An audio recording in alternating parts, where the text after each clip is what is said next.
शास्त्र विरुद्ध आचरण मत करना, नहीं तो बाधाएं घेर लेंगी। एक बार किसी महापुरुष से प्रश्न किया था कि कई तरह की बाहरी और आंतरिक। दोस्तों, राधे राधे बोलते रहें और बाबा जी के प्रवचन को आगे बढ़ाते रहें और सुनते रहें। राधे राधे दोस्तों। समस्याएं आती रहती उपासक के हृदय में, तो उनका वह असाधन करता है। सीधे शब्दों में कहा था, असाधन करता है। असाधन माने जिसे शास्त्र निषेध करता है। अगर वो असाधन नहीं करता तो कोई बाधा लगेगी ही नहीं, भले आ जाए कोई लगेगी ही नहीं बाधा। किसी भी प्रतिकूल परिस्थिति की ताकत नहीं कि साधक की साधना में बाधा पहुंचा दे।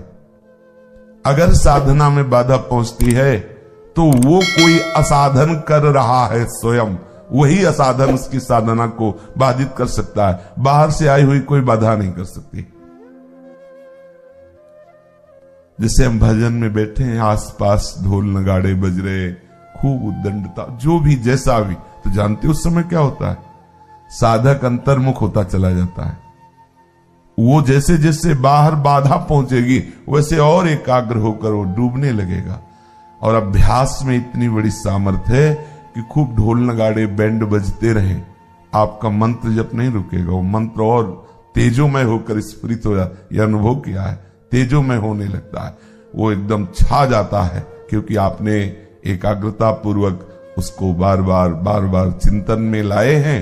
अब वो जहां कोई बाधा खड़ी होगी तो आपके चिंतन में स्वयं छा जाएगा। ये देखा है, ये अध्यात्म है, ये कोई जड़ बात नहीं है कि आप पकड़ो तो पकड़ो नहीं तो गया, ऐसा नहीं है।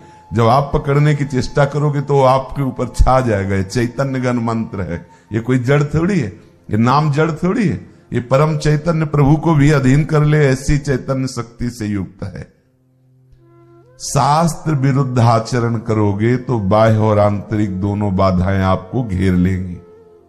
यदि आप ठीक से चलोगे तो कोई भी बाधा आपके भजन को बाधित नहीं कर सकती। साधु के, साधक के, उपासक के जीवन में जो बाधा आती है उसका असाधन होता है, पक्का समझ लेना। जो अपने पूज्य जन हैं, गुरुजन हैं, वहां जब वो नाराज होते हैं तो लगता है कि अब हमारा साधन कैसे चलेगा। ध्यान देने का विषय है। तत्काल आप एकाग्र हुए और अपनी दिनचर्या को जांचिए। कोई गलती है हमसे, पूरा जांचा। और ये कि हमें पता नहीं, ऐसी बात नहीं होता। ये मूढ़ता की बात है, ये उत्तर मूढ़ता की बात कि आप बता दो हमें तो पता नहीं, मूढ़ता की बात है।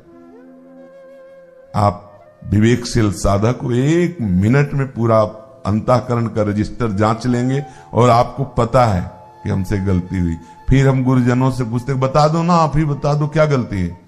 हमसे तो कोई गलती हुई नहीं, ये छुपाव नहीं चलेगा। सर्वज्ञ गुरुदेव देख रहे हैं और आपको सच्ची बताएं, और आपने जांच लिया कि वास्तविक हमसे कोई गलती नहीं, तो चाहे जितना सामने कोई नाराज हो, आपकी मुस्कुराहट में फर्क नहीं पड़ेगा। ये हम खुद अनुभव की बात करें, आनंद में फर्क नहीं पड़ेगा। और जितना वो नाराज हो गए उतनी हंसी आएगी।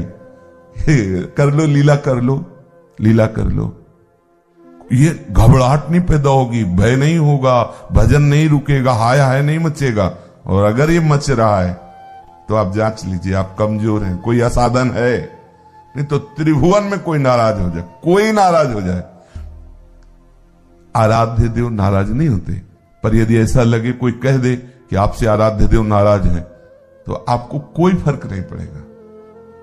आप पहले जांचिए, शास्त्र विरुद्ध आचरण कोई असाधन तो नहीं। फिर आप देखो नाचने का मन होगा। अरे उनकी मुस्कुराहट और उनका रिस्क कर जाना दोनों उनके ही लीलाएं हैं। अब हमें तो उनके से बड़ा आनंद। भारी प्रतिकूलता, शारीरिक, मानसिक, व्यवहारिक, कोई भी आपको विक्षेप नहीं डाल सकती। हम छाती की बात कह रहे हैं, हृदय की बात कह रहे हैं। कोई बड़ी से बड़ी प्रतिकूलता होता ही है।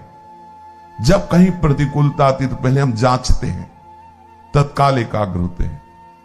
कई बार ऐसा हुआ, फिर ये लोग कहते कोई समस्या है क्या करूं, अभी बोलो मत, अभी कांपी जांची जा रही है। एक एक वृत्ति, कोई वृत्ति तो हमारी ऐसी नहीं हुई जो आचार्य और गुरुदेव और इष्ट आराधन के विपरीत गई हो, क्योंकि हम क्रियाओं पर तो प्रश्न नहीं, वृत्ति पर भी, क्योंकि आचार्य हैं, गुरुदेव है, इष्ट है, शायद हो सकता है कोई ऐसी वृत्ति हो जो उनको तो हमें जांचना चाहिए। अगर कोई भी वृत्ति ऐसी लगी तो लगता है बड़े कृपालु है, देखो ये वृत्ति यहां कमजोर हो रही थी तो गुरुदेव आचार्य कृपा करके हमें संभाल रहे थे। और अगर ऐसा लगा कि नहीं नहीं कोई नहीं, तो और आनंद बढ़ जाता है। द्वेष हो जाना या रोष आ जाना या साधन रुक जाना, ये आपके असाधन का फल है। कोई ना कोई असाधन आपसे हो रहा है, नहीं तो कहीं भी आराध्य देव के नाराज होने पर, गुरुदेव के नाराज होने पर, पूरे विश्व के नाराज होने पर आपके आनंद में फर्क नहीं पड़ेगा। ये शब्द याद कर लो। यदि असाधन नहीं हुआ, वो नाराज होकर के भी आपके आनंद का वर्धन करेंगे। आपको एक अंदर एक अजीब सा आनंद, एक अलौकिक आनंद आपको अनुभव में आएगा। वो गुस्सा हो रहे हैं और आपको हंसी आएगी अंदर से, क्योंकि आप अपराध नहीं किए, आप असाधन नहीं किए, आप सावधान रहे। कभी आप निराश नहीं होंगे। एक उत्साह, एक अद्भुत आनंद रहता है। और असाधन करने पर बिना किसी की डांट के आप भयभीत होते हैं। देख लीजिए, कोई डांट नहीं, कोई कुछ नहीं, आप अपने आप शंका कर लें, वो लौट के एक बार आपकी तरफ दुलार भरे नेत्रों से दिख रहा, आपको लगा आप जल रहे हैं, ये क्षमा मंगवा देना। हमें लगता है हमारे गुरुजी नाराज हैं क्या, या इष्ट नाराज, क्योंकि आप उपास अपने आप कल्पना कर रहे हैं, अपने आप भावना कर रहे हैं, और वो डर, वो आपका अपराध आपको क्लेशित कर रहा है। सच्ची मानिए, अपराधी कभी निर्भय नहीं हो सकता, अपराधी कभी शांत या चैन से नहीं रह सकता। इसलिए अपराध मत करना, शास्त्र विरुद्ध आचरण मत करना, वो आपको भयभीत करेगा, वो अंदर बाहर से बाधा पहुंचा देगा। हम शरणापन्न हैं, पूर्ण विश्वास रखो, जो आपकी त्रुटियां हैं वो आचार्य, गुरुदेव, इष्ट ये सब संभाल देंगे।